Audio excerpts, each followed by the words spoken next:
Morning, and I'd like to thank the organizers for giving me an opportunity to tell you about the Passport for Care today.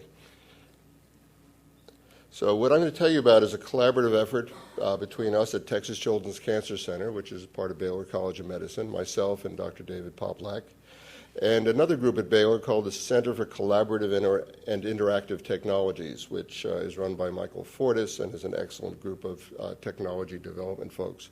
And the Children's Oncology Group, which many of you may know is a group of over 95% of all the children's cancer programs in the United States working together, also in Australia, Switzerland, and New Zealand, and a few other places, to learn about how to better treat childhood cancer. So the Children's Oncology Group has been a fundamental part of this effort as well. So as many of you know, we've had a remarkable success in curing more children with cancer. And 1950, it sounds like a long time ago. I was born just around then, so it's not that long. Very few children with cancer are cured. Now, 75 to 80% of children and young adults, depending on the cancer, are cured of the disease.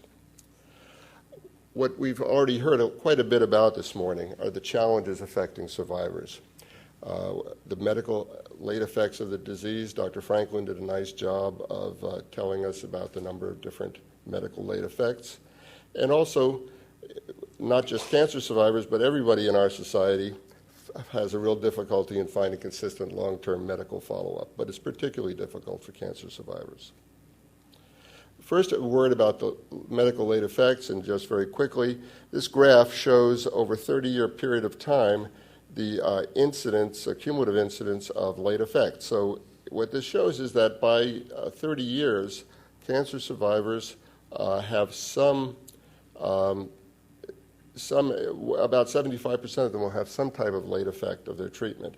And in a third of them, it could be something serious. And examples you've heard quite a bit about already that are including organ dysfunction, infertility, second malignancies, et cetera. So medical late effects are a real problem. As far as the consistent medical follow-up, there's a shortage of cancer survivors in the programs in the country. Many survivor programs don't continue to follow their survivors into adulthood, and there are very few physicians who are actually trained in cancer survivorship. And that's an important issue. There was recently a survey done by a researcher from the University of Chicago, and she sent questionnaires to about 600 or 700 members of the Children's Oncology Group and quizzed them about how they would treat certain types of cancer survivors. And only about 40% of pediatric oncologists got the right answer. So if you think that 40% of pediatric oncologists know how to evaluate and follow some of the more common cancer survivor issues, you can imagine your primary care physician, internist, pediatrician, general family practitioner, really most of them don't know very much at all about the types of cancers and also the problems with following them up. As has already been mentioned, many survivors lose track of their treatment histories. There's a lack of easily accessible follow-up care guidelines. For children cancer survivors, the Children's Oncology Group has produced a very nice set of guidelines, and I'll talk about that in a second. But there's also a lack of mechanisms that alert survivors to new medical findings. And we already heard that we've learned in recent years that young women who were treated with a drug like adriamycin at an early age can have a risk for heart failure when they when they become pregnant. So how do you alert somebody to these potential late effects and so that they can do something about it? So the Institute of Medicine, which is a part of the National Academy of Sciences and is one of the major, most respected medical and scientific bodies in the country, suggested that every cancer survivor should have a care plan that contains information about their diagnosis and treatments received. So in other words, treatment history. Recommendations regarding follow-up evaluations, and that would be like the Children's Oncology Group survivor guidelines that I'll talk about. Guidelines for preventive practices and health maintenance, and helpful resources that relate to advocacy, counseling, psychological issues, etc.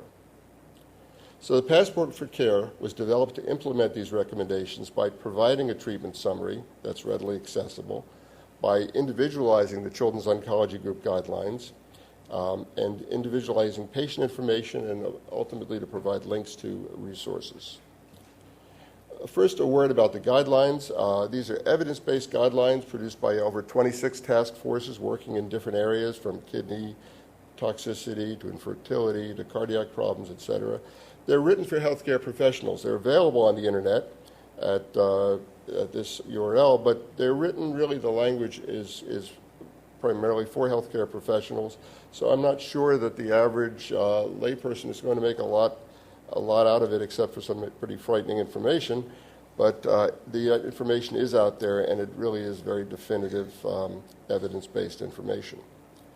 So our vision for the Passport for Care was first to develop a tool for the use of pediatric oncology clinics to improve adherence to these guidelines. So in other words, individualized guidelines for people so that the physicians and nurse practitioners know how to better follow their patients.